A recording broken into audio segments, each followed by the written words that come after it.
Hello everyone, Archana is here. Welcome to the first session of presentation, ICSE Class 9, Paper 2, Literature in English. In today's session, let us deal with the poem, The Heart of the Tree, written by Henry Cuyler Bunner. About the poet, Henry Cuyler Bunner, also known as H.C. Bunner, was born on August 3, 1855 in Oswego, New York. He was a political journalist and the author of several plays, novels, and books of poems, including Ruin, Short Sixes, Airs from Arcady, and The Tower of Babel. Two collections were especially popular during these times, Short Sixes and Made in France. He also wrote some interesting poems, some of which feature in collections like Airs from Arcady and elsewhere. And poems, The Tower of Babel is considered to be his most important play. He died on May 11, 1896 in Nutley, New Jersey at an age of 40. The Heart of the Tree is a fine piece of poetry with a simple theme and a simpler structure. The poem was originally published in 1912. Planting a tree is always a great work from the mankind. We all know that. But the poet has found out new ways to look at the plants and plantation. In his poem, The Heart of the Tree, he glorifies the act further, shows how a tree helps life on earth, and says that it has a direct connection to a nation's growth. All the three stanzas of the poem, The Heart of the Tree, starts with a refrain with the poet asking what the man actually plants who plants a tree. Then he chooses to reply it by himself and shows what a tree means to the humankind and to the nature, thus proving how great that man is. Though the language is simple, careful wordings makes the poem more expressive and obviously musical and attractive. The poem opens with a rhetorical question. What does he plant who plants a tree? The rest of the poem is the answer to this question provided by the poet. This technique of posing a question and immediately following it with an answer is known as Hepaphora. Hepaphora. This is a technique generates interest in the reader, and we see the recurrence of this pattern in the first and the last lines of every stanza of this poem. Here, Hepaphora means it is a figure of speech in which the speaker poses a question and then answers the same questions. Now, let's deal with the poem.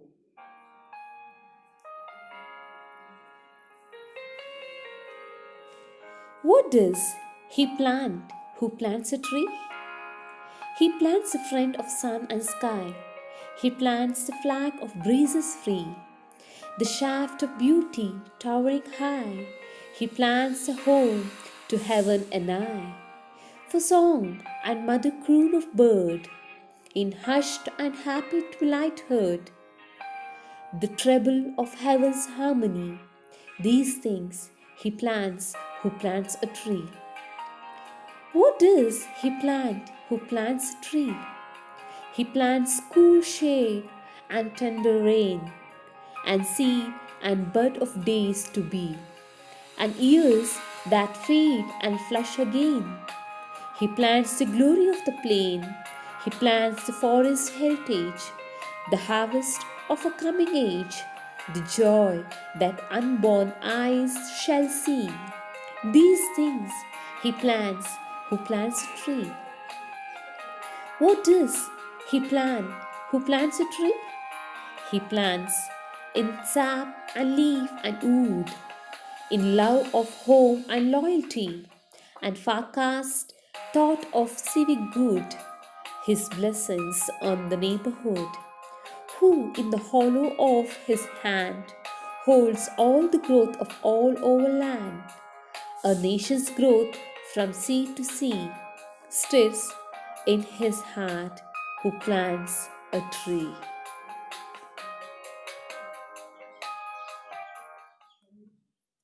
The poem, The Heart of the Tree, highlights the need of planting trees. The poet believes that a tree proves to be large hearted as it benefits all and sundry. It leaves a rich legacy for the coming generation. The Heart of the Tree by Bunner focuses our attention on the value of planting a tree. We know that felling of trees has led to environmental disaster in our times.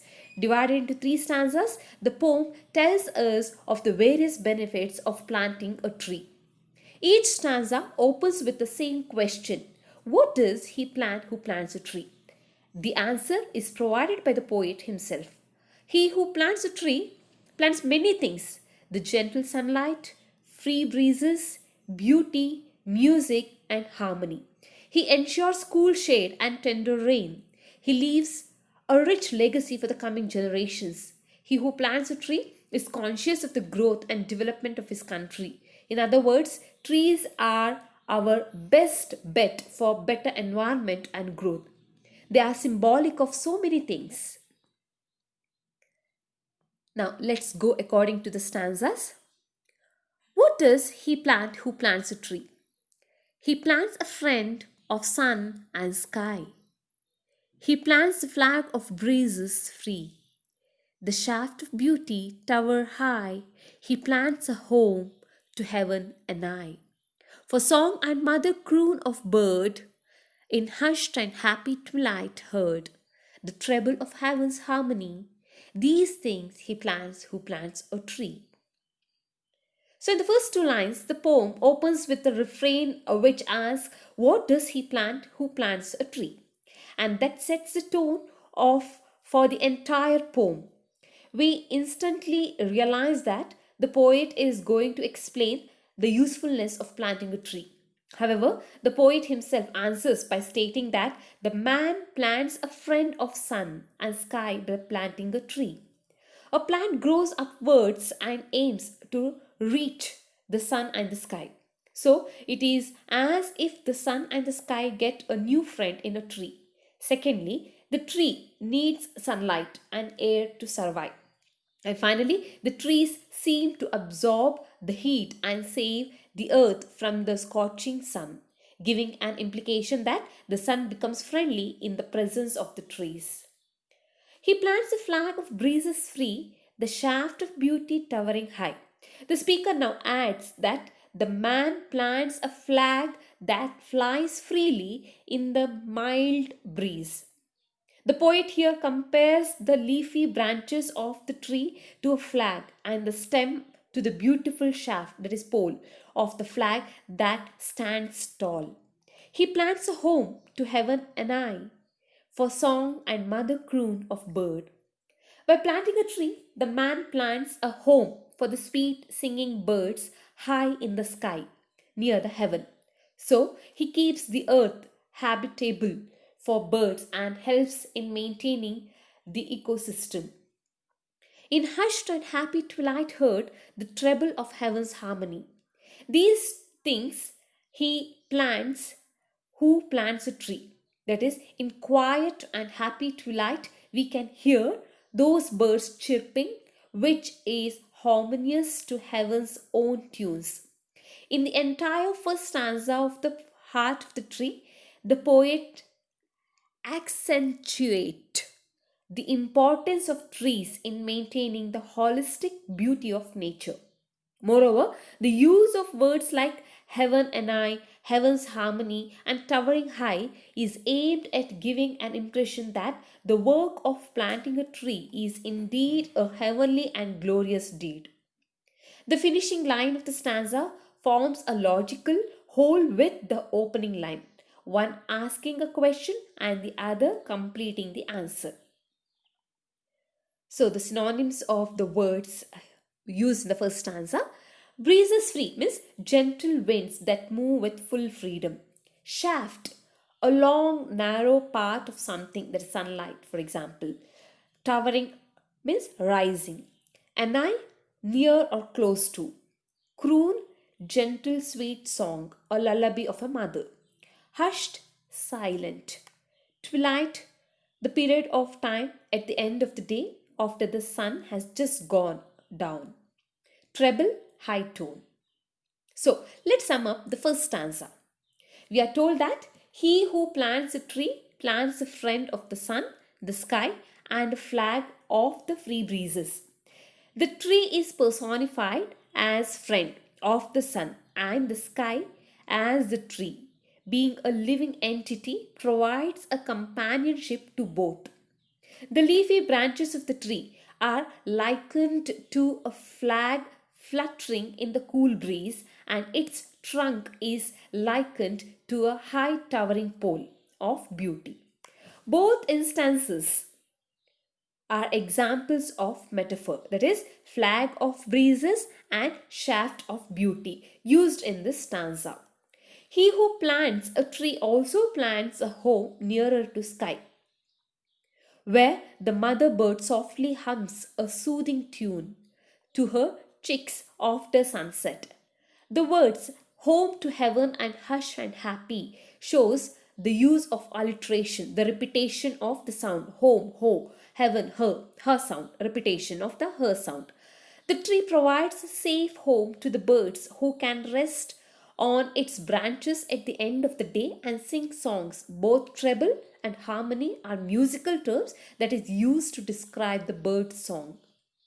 These, along with the use of words like croon and hush, creates a powerful oral imagery in the poem. He who plants a tree doesn't just plant a tree, he plants someone's friend, someone's home, someone's safety, and someone's reason to be happy and sing a soothing song of peace and security. Second stanza. What does he plant who plants a tree? He plants cool shade and tender rain, and seed and bud of days to be, and years that fade and flush again. He plants the glory of the plain, he plants the forest heritage, the harvest of a coming age, the joy that unborn eyes shall see. These things he plants who plants a tree. So, the poet repeats the question to begin a new stanza and attempts to answer again in the subsequent lines. The tree he plants provides us with cool shade and helps in bringing rain. He plants cool shade and tender rain, and seed and bud of days to be, and years that fade and flush again. A tree will produce seed and bud in future. Years will pass silently, but the tree will remain there through its seeds, producing new trees. He plants the glory of the plain, he plants the forest heritage. Trees are the main elements that make a plain area green and beautiful. So, the poet describes trees as the glory of the plain. Moreover, today's single tree may turn into a forest someday. So, by planting a tree, now the man plants a forest heritage. The harvest of a coming age, the joy that unborn eyes shall see, these things he plants who plants a tree. The speaker mentions that planting a tree today would give fruits in coming days. Our next generations would be delighted seeing so much vegetation and reap its benefits. So, all the credit goes to the man who plants a tree. In this stanza of the poem, the poet stresses on the importance of planting a tree for making this earth a better living place for future generations. Synonyms used in this stanza: tender means gentle, pleasant; days to be, times to come, future; fade and flush, fade out and then brighten up; heritage, history or tradition that lasts for years; harvest is nothing but reward; unborn eyes, unborn children, the future generation. So let's sum up the second stanza. The planter of a tree plants cool shade and tender rain, both for humans and for the soil. Trees provide a cool shade during hot summers and a place to keep dry during rainy days. The use of the words tender rain also captures the role of trees in tackling soil erosion. Not only do the trees soften the intensity of the sun's rays on the soil below, their roots bind the soil and prevent it from getting eroded. Not only do they aid rainfall through transpiration, their leaves and branches reduce the impact of rain on the soil, thereby making it a tender rain. The planter of trees also plants seeds and buds of the coming days. Seeds and buds represent the promise of life and the potential for growth. One who plants a tree also plants a living entity whose leaves fade in autumn and flush in the springtime. Here, fade and flush again shows the use of alliteration. Alliteration means repetition of sound in the same line. For example, here, fade, first sound is repeated in fade and flush again. Fade, first sound, flush, first sound. So the repetition of words at the beginning of successive lines creates a certain impact while reading the poem. Notice these lines. And seed and bud of days to be, and years that fade and flush again. He plants the glory of the plain, he plants the forest heritage. This technique of repeating words and phrases at the beginning of successive lines is a rhetorical technique known as Anaphora and is used to create an impression on a listener or a reader while trying to persuade him or her. The use of anaphora is especially effective in this poem as it is a poem that tries to persuade the reader to plant trees by enumerating its qualities. Planting a tree ensures a harvest for the future generation. It is a gift of a better life from the present generation to the future ones. Thus, the person who plants a tree also plants a promise of life, a seed of hope, the heritage of the ecosystem, and gives a gift to the future. And the third stanza. What does he plant who plants a tree? He plants in sap and leaf and wood, in love of home and loyalty, and forecast thought of civic good, his blessings on the neighborhood, who in the hollow of his hand holds all the growth of all our land. A nation's growth from sea to sea stirs in his heart who plants a tree. So, by planting a tree, the man shows his love and loyalty for this earth, that is his home, his sense of civic duty, and his blessings on the neighborhood. All these are reflected in the sap and leaf and wood in every cell of the tree. By planting a tree, the man directly or indirectly contributes to the nation's growth. When a tree is planted, it sets in motion the progress of a nation from sea to sea. And all these start from the progressive thought in the man's heart who plants a tree. The capitalization in his indicates in sixth line of the stanza and sixth word of the line, that is his hand, his. The word his, the first letter of the word is capitalized. So the capitalization in his indicates that the man who plants a tree is all powerful and the destiny maker of a nation.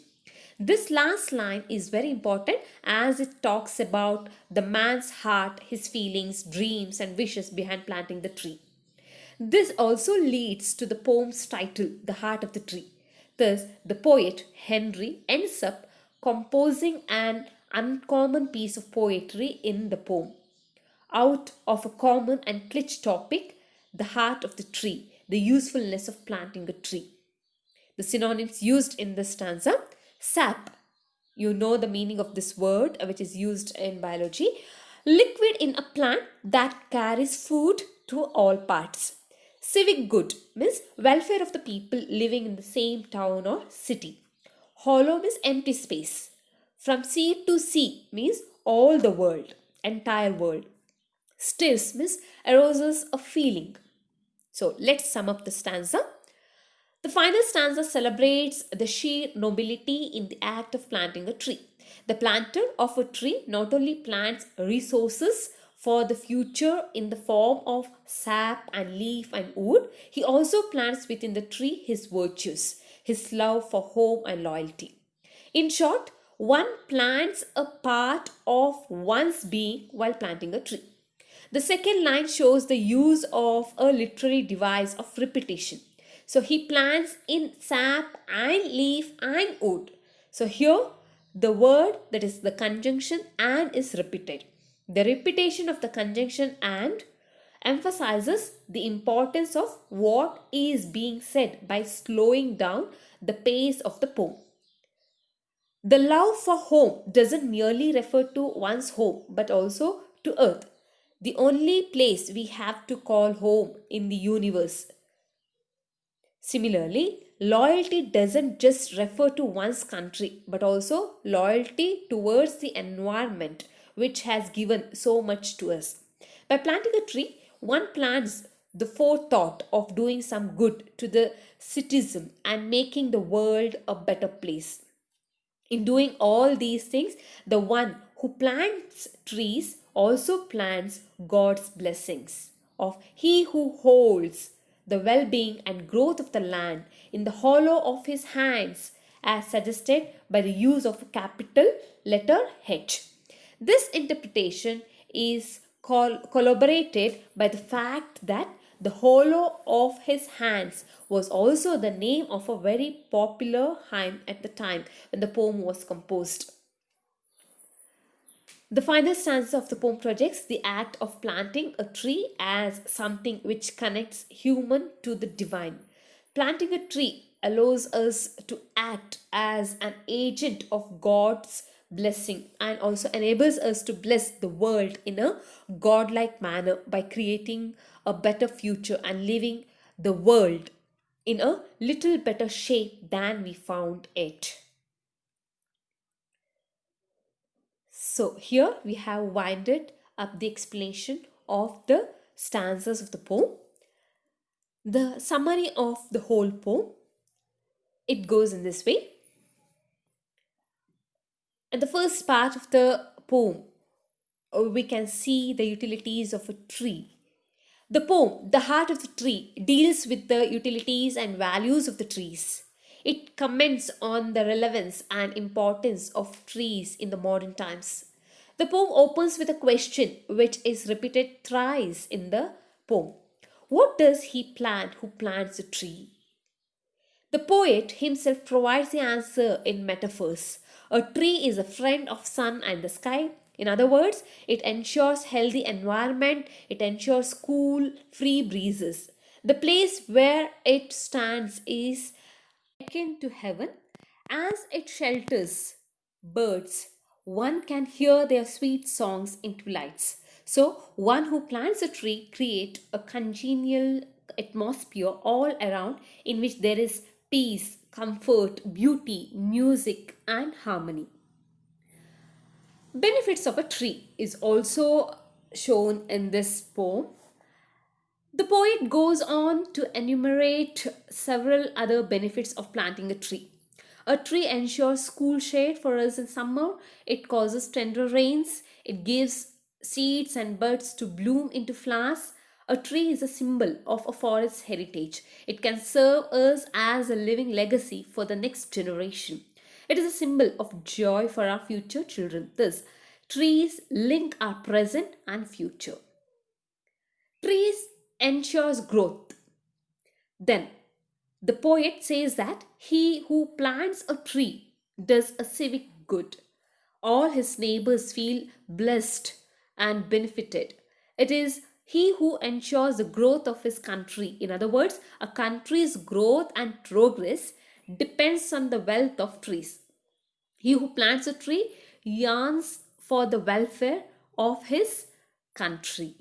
In fact, by planting a tree, he plants a nation. Figure of speech or poetic devices used in the poem, The Heart of the Tree. The poem, The Heart of the Tree, is full of poetic devices. Here is a list of few devices used, that is figure of speeches used in the poem. Metaphor. Metaphor is an implied comparison between two different things where there is a point of similarity. The flag of breezes free. So here the poet describes the tree metaphorically as the flag of breezes free. Here the leafy branches of a tree are compared to a flag. The shaft of beauty towering high. The stem is compared to a beautiful shaft standing high. A friend of sun and sky, the forest heritage, the harvest of a coming age. The tree is compared to a friend, heritage, and harvest. Alliteration. The poet has deployed alliteration in many places to add to the rhythm of the poem. Alliteration means the repetition of consonant sounds at the beginning or stressed syllables of words. For example, he plants a friend of sun and sky. Here, the sound sir is repeated, sun and sky. Next, in hushed and happy twilight heard. Here the sound her is repeated, hushed and happy, heard. Next, and ears that fade and flush again. So here the sound for is repeated, fade and flush. He plants a home to heaven and I. So the sound her is repeated, home to heaven. Next device, imagery. Here, visual images and auditory image is used. Visual images means when we read the lines of the poem, the scenes will just appear in front of our eyes. Auditory image means the sound. For example, here visual images, the shaft of beauty towering high, the flag of breezes free. Auditory image, the sound, the for song and mother croon of bird. Even symbol is also used in this poem. A tree is used as a symbol of peace, growth, prosperity, beauty, and goodness. The theme of the poem. The heart of the tree highlights the need of planting trees. The tree proves to be large hearted as it benefits all and sundry. It has the ability to form the congenial atmosphere, being a friend of sun and sky. It creates beauty around, it shelters birds which delight us with their croonings in the evening. It creates music and harmony. One who plants a tree ensures cool shade in summer and gentle rain. Moreover, a plant leaves a rich forest heritage. It proves to be useful to the coming generation. It binds the present with the future. It stands for good values like love and loyalty. One who plants a tree, in fact, plants growth and development of his country. He plants a new nation which ensures peace and prosperity in the whole world, from sea to sea. Thus, planting a tree, according to the poet, has ecological, social, and economical benefit. Title of the poem. The title of the poem, The Heart of the Tree, is appropriate as the poem focuses on the values and utilities of a tree. The poet refers to the heart of the tree, what kind of heart it possesses. It is kind, generous, and magnanimous.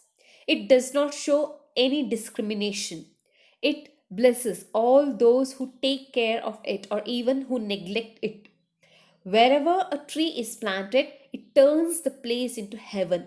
That is why the poet praises one who plants a tree. He plants a friend of sun and sky. He plants a flag of breezes free. The shaft of beauty towering high. He plants home to heaven and I. So here we have winded up the poem. Home assignment. You have to read the extract given here and answer the following questions. The first question, who is described as a friend of sun and sky? Second question, whom does a tree give shelter? How?